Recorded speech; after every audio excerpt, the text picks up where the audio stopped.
வணக்கம். இன்றைய செய்திகளின் தொகுப்பில் முதலில் தலைப்புச் செய்திகளை பார்க்கலாம். விவசாயத்திற்கு இடையூறாக வளரும் களைகள் போன்றே அதிமுக ஆட்சி நடந்ததாக முதலமைச்சர் ஸ்டாலின் விமர்சனம். பயிர்களுக்கு நடுவே களைகள் நுழைக்கும் என்பது விவசாயிகளுடைய இருக்கக்கூடிய உங்களுக்கு நல்லா தெரியும். அப்படிப்பட்ட களையாதான் கடந்த அதிமுக ஆட்சி இருந்துச்சு.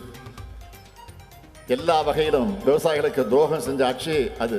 வேளாண் பெருங்குடி மக்களான உங்களை நான் கேட்டுக்கொள்வதெல்லாம் அது போன்ற களைகள் நாட்டிலிருந்து மொத்தமாக களையப்படணும்.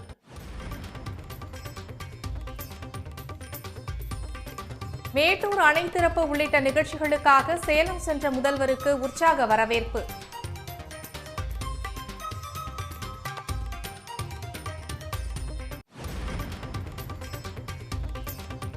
கோவை, நீலகிரி உள்ளிட்ட மலை மாவட்டங்களில் 7 நாட்கள் மிக கனமழைக்கு வாய்ப்பு. முன்னெச்சரிக்கை நடவடிக்கைகள் தயார் செய்யுமாறு பேரிடர் மேலாண்மை துறை உத்தரவு.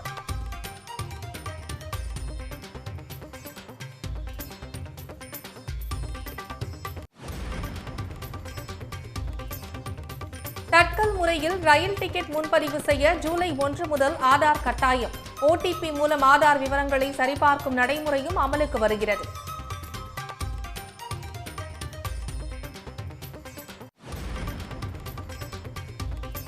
அதிமுக பாஜக கூட்டணியை தோற்கடிப்பதில் மார்க்சிஸ்ட் கம்யூனிஸ்ட் கட்சியின் நிலைப்பாட்டில் மாற்றமில்லை. கூடுதல் தொகுதி கொடுப்பதை திமுக தான் முடிவு செய்யும் என்றும் பே. சண்முகம் பேட்டி. 2026 தேர்தலில் மார்க்சிஸ்ட் கம்யூனிஸ்ட் கட்சி கூடுதலான இடங்களில் போட்டியிட வேண்டும், கூடுதலான எண்ணிக்கையில் சட்டமன்ற உறுப்பினர்கள் சட்டமன்றத்திற்கு செல்ல வேண்டும் என்று நாங்கள் தீர்மானித்திருக்கிறோம். அதற்கான முறையில் எங்களுடைய அணுகுமுறை இருக்கும். அதுக்கு ஏற்ப திராவிட முன்னேற்ற கழகம் கூட்டணியுடைய தலைமை என்கிற முறையில் அவர்கள் தான் அந்த கோரிக்கைகளை பேச்சுவார்த்தையின் போது பரிசீலித்து ஒரு பொருத்தமான முடிவை அவர்கள் எடுக்க வேண்டும். அது நிச்சயமாக பொருத்தமான முடிவை எடுப்பார்கள். 2026 கூட்டணி ஆட்சியா என்ற கேள்விக்கு நயினார் நாகேந்திரன் மழுப்பல் பதில். திமுக கூட்டணியில் உள்ள ஒரு கட்சி தங்கள் அணிக்கு வரும் என்றும் நம்பிக்கை. கூட்டணியை பொறுத்தவரையிலும் நிறைய பேர் பாரதிய ஜனதா கட்சிக்கு வருவார்கள். தேசிய ஜனநாயக கூட்டணி வருவதற்கான நிறைய வாய்ப்புகள் இருக்கிறது. தேசிய ஜனநாயக கூட்டணி சேருவதற்கான நிறைய வாய்ப்புகள் இருக்குது. நாங்கள் வெற்றி பெறுவோம். அதிமுகவில் அவங்க இபிஎஸ் உடைய தலைமையில் அமையும். இபிஎஸ் தலைமையில் அமையும். அது பேசிக்கலாம். இப்போ என்ன கூட்டணியின் ஆட்சி. திமுக கூட்டணியிலிருந்து ஒரு கட்சி கூட வெளியேற வாய்ப்பே இல்லை. கூட்டணிக்குள் சலசலப்பை ஏற்படுத்த முயற்சிக்கிறார்கள் என்று திருமாவளவன் பதிலடி. திமுக கூட்டணிக்குள்ள அவங்க சலசலப்பை ஏற்படுத்த முயற்சிக்கிறாங்களாம். அது அவங்களுடைய டிப்ளமேட்டிக் அரசியல் என்று அவங்க அப்படி காட்டிக்கொள்கிறார்கள். அதுக்கெல்லாம் வாய்ப்பே கிடையாது.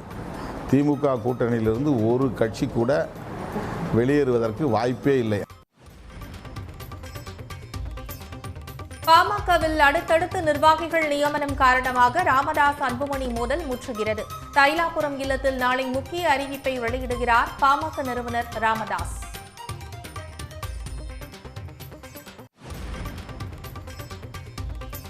வழக்கறிஞர் சமூக நீதி பேரவை தலைவராக பாலு தொடர்வார் என்று சிறப்பு செயற்குழுவில் தீர்மானம் நிறைவேற்றும். ஜூலை 25ஆம் தேதி ராமதாஸ் பிறந்த நாளில் நடைபயணம் தொடங்குவதாக அன்புமணி அறிவிப்பு. ஊதியம் வழங்க கோரி நெல்லையில் ஒப்பந்த தூய்மை பணியாளர்கள் போராட்டம். கடந்த மாதத்திலிருந்து ஊதியம் வழங்கவில்லை என்று குற்றச்சாட்டு.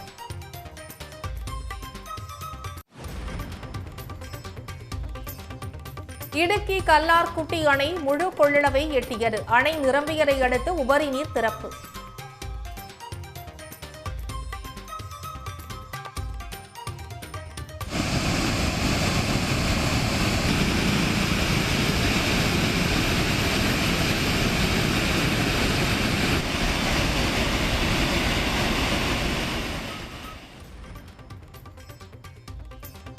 வீடு, அலுவலகம், மால், கார் வரை ஏசி பயன்பாட்டில் புதிய கட்டுப்பாடுகளை கொண்டு வருகிறது ஒன்றிய அரசு.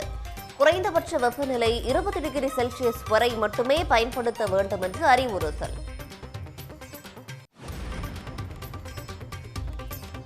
தங்கம் விலை சவரனுக்கு மீண்டும் 72,000 ரூபாயை தாண்டியது. சவரனுக்கு 600 ரூபாய் அதிகரித்து 72,160 ரூபாய்க்கு விற்பனை.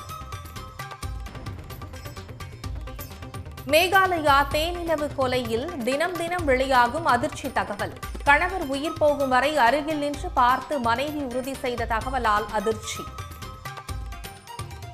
கோவை, நீலகிரி மாவட்டங்களில் நாளை கன முதல் மிக கனமழையும், நெல்லை, தேனி, திண்டுக்கல், தென்காசி, கன்னியாகுமரி மாவட்டங்களில் கனமழையும் பெய்யக்கூடும் என்று வானிலை ஆய்வு மையம் தெரிவித்துள்ளது.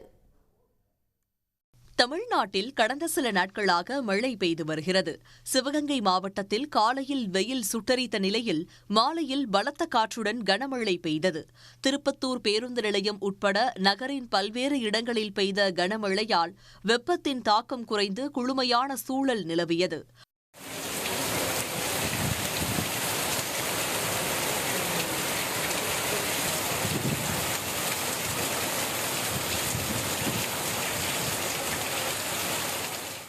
அறந்தாங்கி மற்றும் சுற்றுவட்டார பகுதிகளில் பலத்த மழை பெய்தது.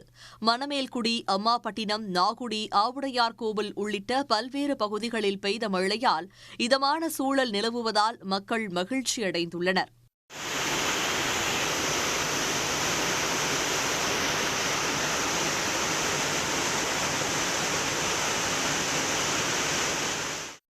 ராமநாதபுரம், பரமக்குடி சுற்றுவட்டாரங்களில் மிதமான மழை பெய்தது.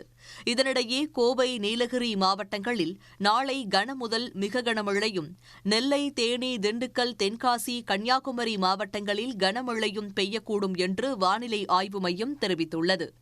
நீலகிரி மற்றும் கோவை மாவட்ட மலைப்பகுதிகளில் ஓரிரு இடங்களில் கன முதல் மிக கனமழைக்கும், ஏனைய மேற்கு தொடர்ச்சி மலையை ஒட்டி உள்ள மாவட்டங்களில் ஓரிரு இடங்களில் கனமழைக்கு வாய்ப்புள்ளது. 13ஆம் தேதி அன்று நீலகிரி மற்றும் கோவை மாவட்ட மலைப்பகுதிகள் மற்றும் திருநெல்வேலி மாவட்ட மலைப்பகுதிகளில் ஓரிரு இடங்களில் கன முதல் மிக கனமழைக்கும், ஏனைய மேற்கு தொடர்ச்சி மலையை ஒட்டி உள்ள மாவட்டங்களில் ஓரிரு இடங்களில் கனமழைக்கும் வாய்ப்புள்ளது.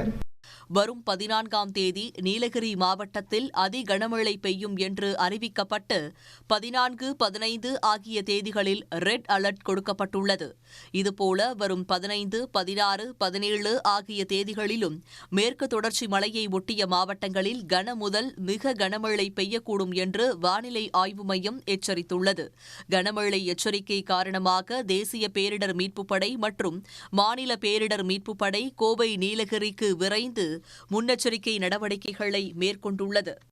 தட்கல் முறையில் ரயில் டிக்கெட் முன்பதிவு செய்வதற்கு ஜூலை 1ஆம் தேதி முதல் ஆதார் கட்டாயம் என்று ரயில்வே அமைச்சகம் அறிவித்துள்ளது. ஓடிபி மூலம் ஆதார் விவரங்களை சரிபார்க்கும் நடைமுறையும் அமலுக்கு வருவதாக தெரிவிக்கப்பட்டுள்ளது. கடைசி நேரத்தில் பயணத்தை திட்டமிடுபவர்கள் தட்கல் புக்கிங் மூலம் பயன்பெற்று வருகின்றனர். பயணிக்கும் தேதிக்கு முந்தைய நாள் காலை 10 மணிக்கு ஏசி பெட்டிகளுக்கும் காலை 11 மணிக்கு ஸ்லீப்பர் பெட்டிகளுக்கும் முன்பதிவு தொடங்கும். இந்நிலையில் தட்கல் டிக்கெட் முன்பதிவு செய்வதில் ரயில்வே அமைச்சகம் சில கட்டுப்பாடுகளை விதித்துள்ளது.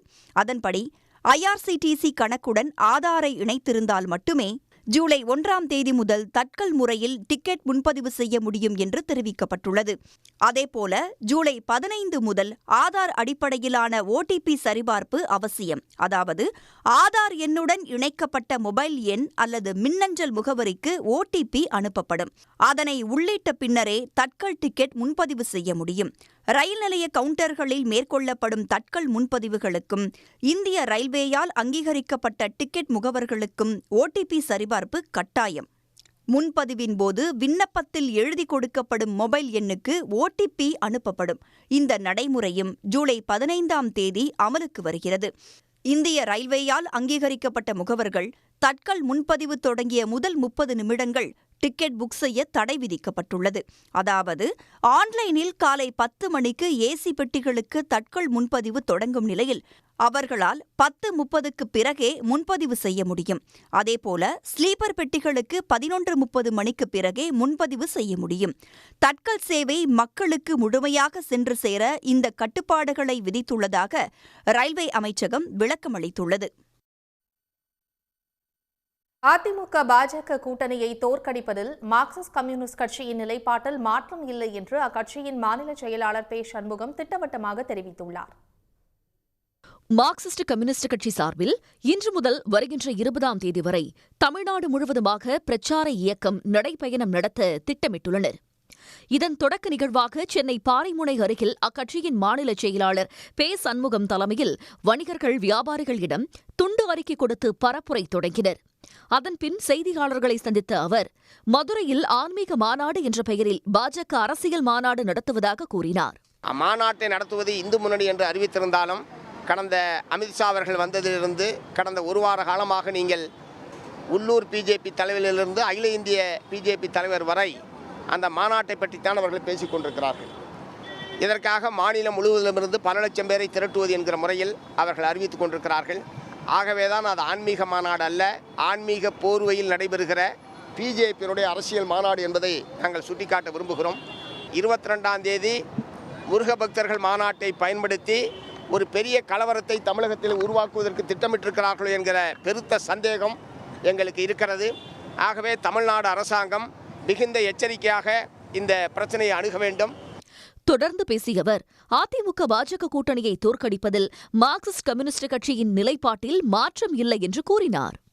அதாவது பிஜேபி அதிமுக ஒரு சந்தர்ப்பவாத கூட்டணியை ஏற்படுத்தி கொண்டு அந்த கூட்டணியை வலுப்படுத்துவதற்கான கடுமையான முயற்சியில் அந்த தலைவர்கள் ஈடுபட்டிருக்கிறார்கள். ஆகவே அந்த மதச்சார்பான அந்த கூட்டணியை தோற்கடிப்பது என்பது வரக்கூடிய தேர்தலில் மிக முக்கியமான ஒன்று. அதிமுக பிஜேபியை கூட்டணியை தோற்கடிக்கிற வலிமை இப்போது இருக்கக்கூடிய அரசியல் சூழ்நிலையில் திராவிட முன்னேற்ற கழக அணிக்குத்தான் இருக்கிறது. ஆகவே திராவிட முன்னேற்ற கழகத்தின் தலைமையிலான மதச்சார்பற்ற ஜனநாயக முற்போக்கு கூட்டணியின் சார்பில்தான் 2026 தேர்தலை சந்திப்பதென்று மார்க்சிஸ்ட் கம்யூனிஸ்ட் கட்சி முடிவு செய்திருக்கிறது. திமுகவிடம் கூடுதல் தொகுதி கேட்பது நியாயமான விருப்பம்தான் எனவும் தொகுதிகளை ஒதுக்கும் விவகாரத்தில் திமுக தலைமையே முடிவு எடுக்கும் என்றும் பே. சண்முகம் கூறினார். எல்லா தோழமை கட்சிகளுமே ஒவ்வொரு தேர்தலிலும் கூடுதலான இடங்களில் போட்டியிட வேண்டும் என்று தான் விரும்புவார்கள். நாங்கள் குறைச்சிக்கிறோன்னு யாராவது சொல்லுவாங்களா? எல்லாருமே அதுதான் கேட்பாங்க. அதுக்கு ஏற்ப திராவிட முன்னேற்ற கழகம் கூட்டணியுடைய தலைமை என்கிற முறையில் அவர்கள் தான் அந்த கோரிக்கைகளை பேச்சுவார்த்தையின் போது பரிசீலித்து ஒரு பொருத்தமான முடிவை அவர்கள் எடுக்க வேண்டும். அது நிச்சயமாக பொருத்தமான முடிவை எடுப்பார்கள். கீழடி ஆராய்ச்சி அறிக்கையை மாற்றிக் கொடுக்க வேண்டுமென ஒன்றிய அரசு நினைப்பது ஏற்கக்கூடியது அல்ல என்றும் அவர் விமர்சித்தார். திமுக கூட்டணியில் உள்ள ஒரு கட்சி தங்கள் அணிக்கு வரும் என்று தெரிவித்துள்ள பாஜக மாநில தலைவர் நயினார் நாகேந்திரனுக்கு திமுக கூட்டணியிலிருந்து ஒரு கட்சி கூட வெளியேற வாய்ப்பில்லை என விடுதலை சிறுத்தைகள் கட்சி தலைவர் திருமாவளவன் பதிலடி கொடுத்துள்ளார். அதாவது எங்களுடைய கூட்டணி கட்சியினுடைய ஆட்சி,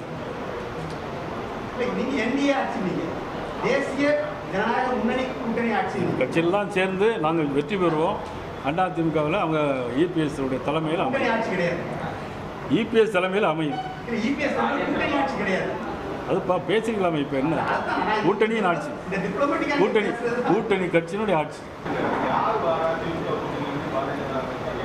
அதை இப்போ உடனடியாக சொல்ல முடியாது. தேர்தலுக்கு நாள் இருக்குது, சில பேச்சுவார்த்தை நடந்துகிட்டு இருக்குது.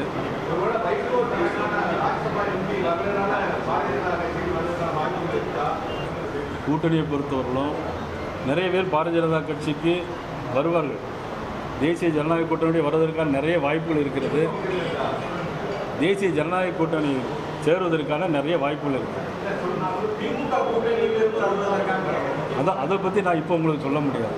அது திமுக கூட்டணிக்குள்ளே அவங்க சலசலப்பை ஏற்படுத்த முயற்சிக்கிறாங்களாம். அது அவங்களுடைய டிப்ளமேட்டிக் அரசியல் என்று அவங்க அப்படி காட்டிக்கொள்கிறார்கள். அதுக்கெல்லாம் வாய்ப்பே கிடையாது. திமுக கூட்டணியிலிருந்து ஒரு கட்சி கூட வெளியேறுவதற்கு வாய்ப்பே இல்லை. அவங்க அப்படி ஒரு கருத்துருவாக்கத்தை செய்வதாக எண்ணிக்கொண்டு சொல்லுகிறார்கள். சார், விசிகா வந்துட்டு ஒரு பயத்தோட தான் திமுக கூட கூட்டணியில் வச்சிருக்குன்னு எல்முருகன் நேற்று விமர்சனம் பண்ணுறாரு. அதை பற்றி உங்கள் கருத்து இல்லை, அவங்களுக்கு திமுக கூட்டணியை சிதறடிக்க முடியலையேங்கிற கவலை இருக்குது. அதனால் வாய்க்கு வந்ததை பேசுகிறாங்க. பாமகவில் உட்கட்சி மோதல் தீவிரமடைந்துள்ள நிலையில் நாளை தைலாபுரம் இல்லத்தில் அக்கட்சியின் நிறுவனர் ராமதாஸ் முக்கிய அறிவிப்பை வெளியிடுகிறார். இதனிடையே ஜூலை 25ஆம் தேதி ராமதாஸ் பிறந்த நாளில் நடைபயணம் தொடங்க உள்ளதாக அன்புமணி அறிவித்துள்ளார்.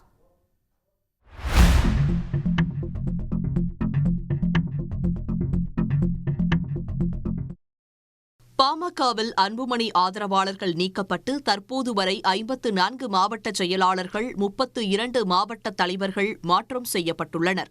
தற்போது திருப்பூர் மற்றும் கள்ளக்குறிச்சி மாவட்ட நிர்வாகிகளை மாற்றம் செய்து ராமதாஸ் அறிவிப்பு வெளியிட்டுள்ளார்.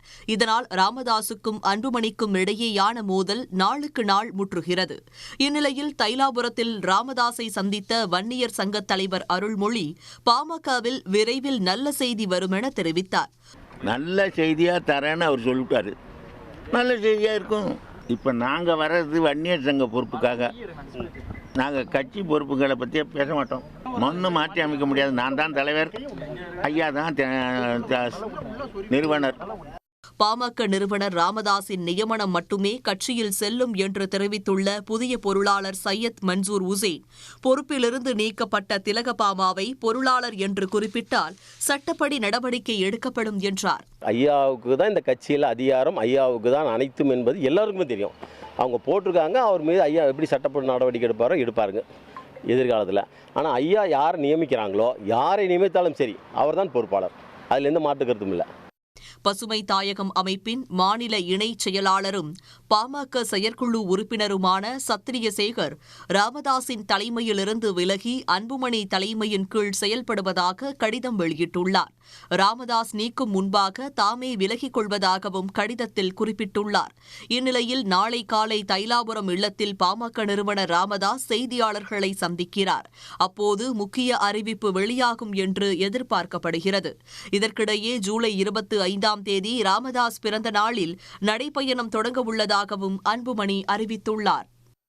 பயிர்களுக்கு இடையூறாக வளரும் களைகள் போன்றே அதிமுக ஆட்சி நடைபெற்றதாக விமர்சித்துள்ள முதலமைச்சர் மு.க.ஸ்டாலின், அதிமுக போன்ற களைகள் முற்றிலுமாக அகற்றப்பட வேண்டும் என்றும் காட்டமாக தெரிவித்துள்ளார்.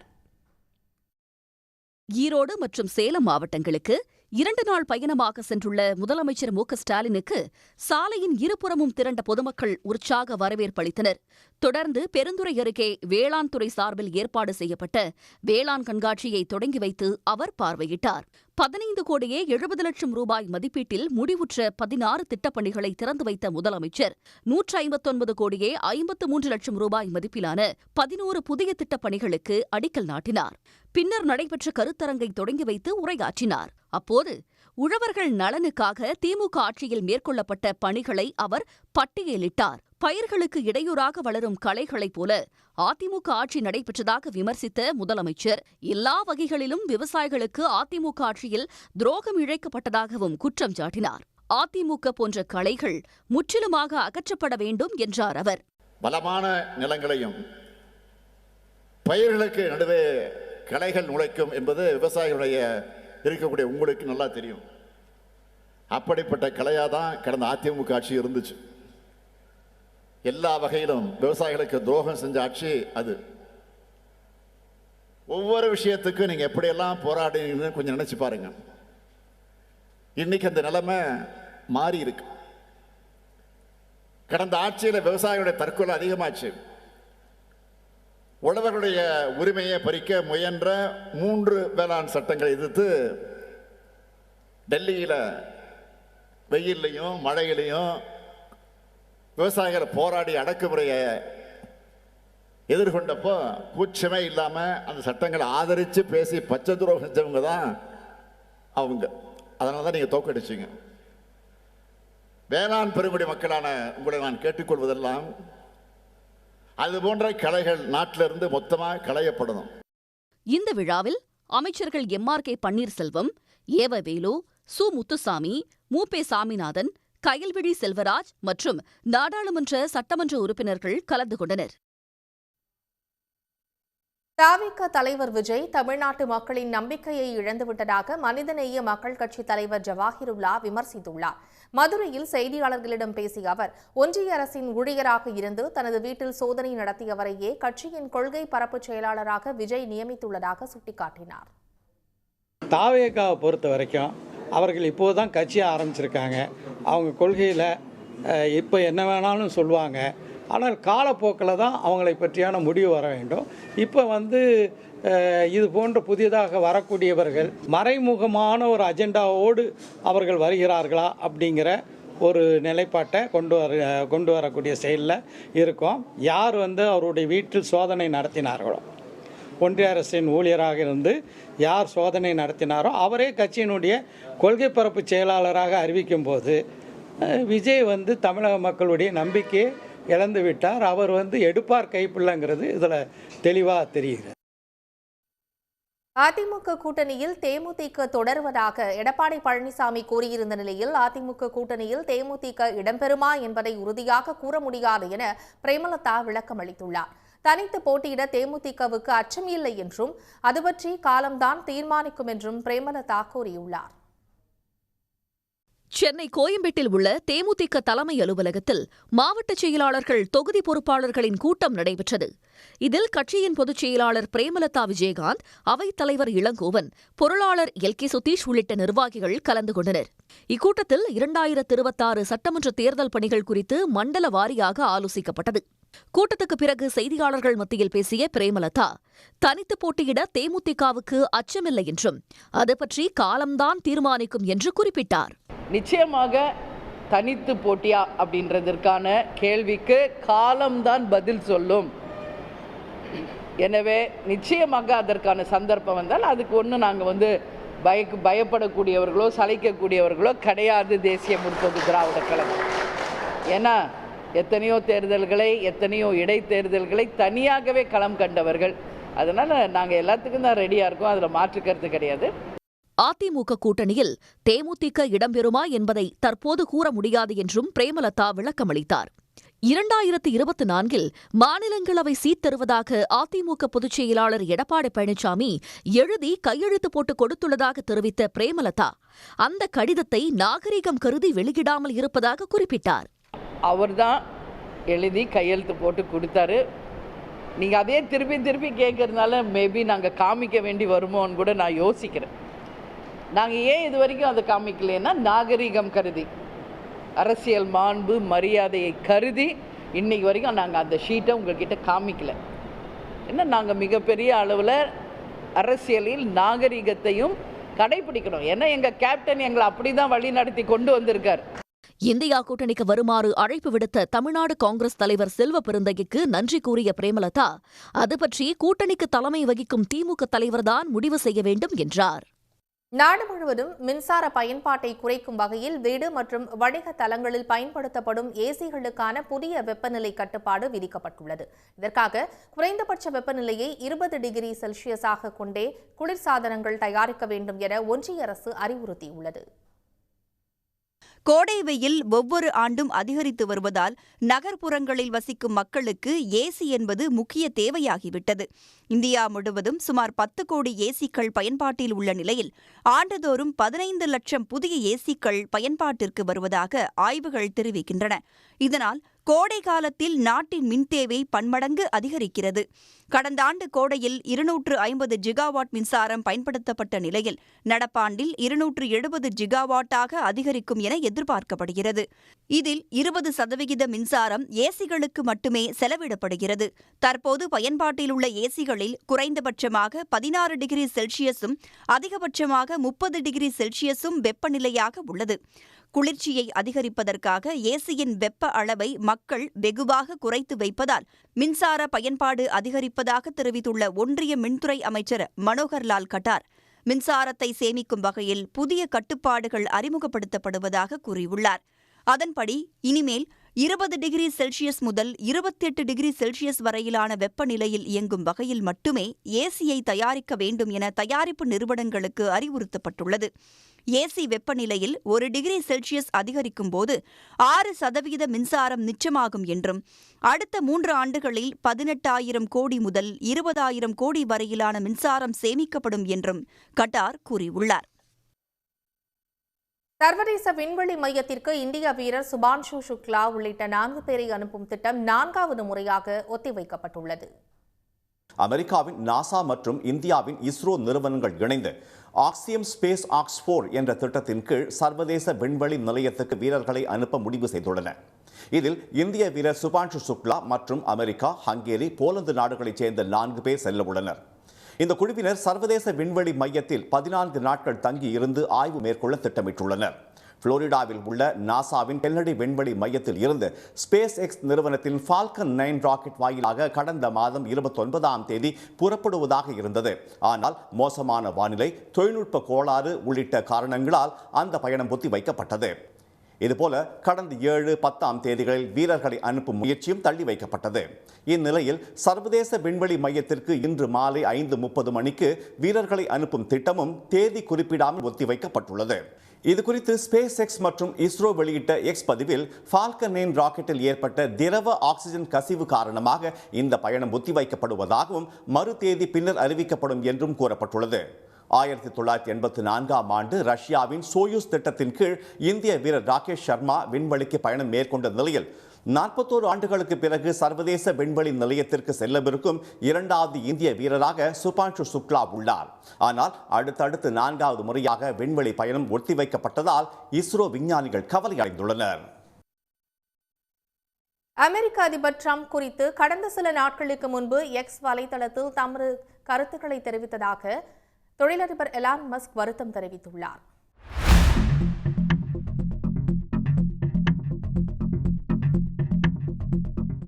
அதிபர் தேர்தலில் தனக்காக தீவிர பிரச்சாரம் மேற்கொண்ட எலான் மஸ்கை அரசு செயல்திறன் மேம்பாட்டுத்துறை தலைவராக நியமித்தார் ட்ரம்ப்.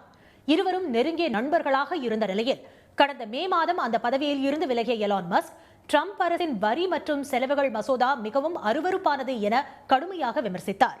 மேலும் தான் இல்லாவிட்டால் அதிபர் தேர்தலில் ட்ரம்ப் தோல்வி அடைந்திருப்பார் என்றும் சிறுமிகள் பாலியல் குற்றச்சம்பவம் தொடர்பான ரகசிய ஆவணத்தில் ட்ரம்பின் பெயர் இருப்பதாகவும் எக்ஸ் தளத்தில் எலான் மஸ்க் வெளியிட்ட பதிவுகள் அமெரிக்காவில் பெரும் பரபரப்பை ஏற்படுத்தியது. அத்துடன் உச்சகட்ட தாக்குதலாக அதிபர் பதவியில் இருந்து ட்ரம்பை நீக்கிவிட்டு துணை அதிபர் JD வான்ஸை அதிபராக்க வேண்டும் என்றும் அவர் காட்டமாக கூறியிருந்தார்.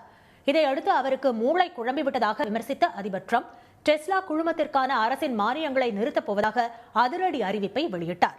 இதனிடையே ட்ரம்பை விமர்சித்து வெளியிட்ட தனது வலைதள பதிவுகளை எலான் மஸ்க் திடீரென நீக்கினார். அதன் அடுத்த அதிரடி திருப்பமாக அதிபர் ட்ரம்ப் குறித்து தாம் வெளியிட்ட கருத்துக்களுக்காக எலான் மஸ்க் வருத்தம் தெரிவித்து தற்போது எக்ஸ் தளத்தில் பதிவு வெளியிட்டுள்ளார்.